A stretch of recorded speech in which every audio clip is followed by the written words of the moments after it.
Hello, I wanted to give a quick tour of the music for the final boss fight for Hogwarts Legacy.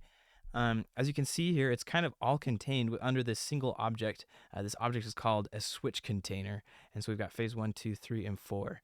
And so what happens in video game music is that you need a way to change the music that you're listening to, even if you're halfway through listening to the current piece of music. So suppose you're exploring a location in some game and all of a sudden an enemy appears and combat starts. How do you change the music? Or if you're solving a puzzle and you finally solve it, how do you change the music to show this moment? And so the way that we do that is with switch containers, and we have this thing called states. And so I'll come over to my game syncs tab, and you can see that I've made a list of states. And what this is, it's kind of like a railroad track switch turntable. And so, this is my list of different tracks that the train could be switched to.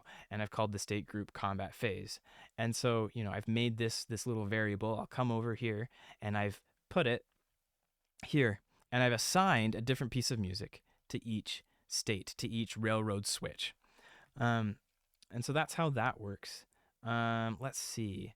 We'll come here inside, and we've got phase one here. This is what you first start hearing as soon as combat starts. You'll see that it starts out with an intro, and then it goes into phase one. So intro plays once, and then the loop plays an infinite number of times. I'll open this up so that we can see these different pieces of music. The intro lasts about 23 and a half seconds, about, and before it transitions into the next.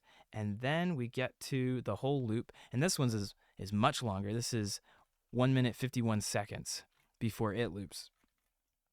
And so, this is something about video game music, is that unlike scoring to picture for, say, film or television, we actually don't know how long we need to hear the music for, because the player may take an extra long time to complete a section, or they might do it extra fast, or there just might be different randomly occurring events in the game that may influence the timing of specific gameplay scenarios.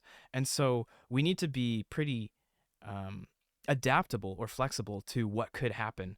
And so that's why we use loops. Everything's got a loop, or we've got to have a way to continue playing music for as long as we need to. And so you'll generally see an infinite amount somewhere in many of these playlists. But yeah, for phase one, we hear the intro and then we go into the loop, and that plays for a while.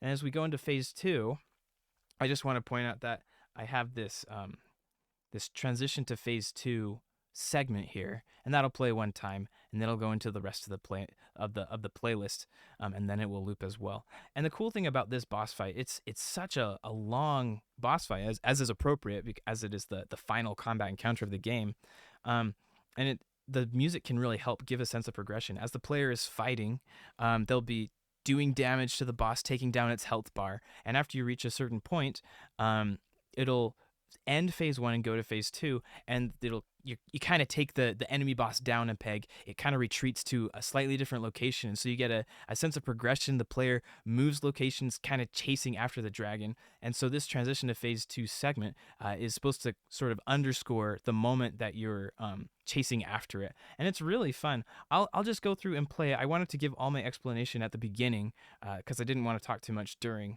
but yeah, I will play the music, and we'll see how it goes. You'll see me pushing and changing the state down here. We don't have the game running. Normally, the game would be sending these messages of what state or what train track we need to be on, but I'll just do it artificially here. So I'll start on phase one, and here is the final boss fight from Hogwarts Legacy. Please enjoy.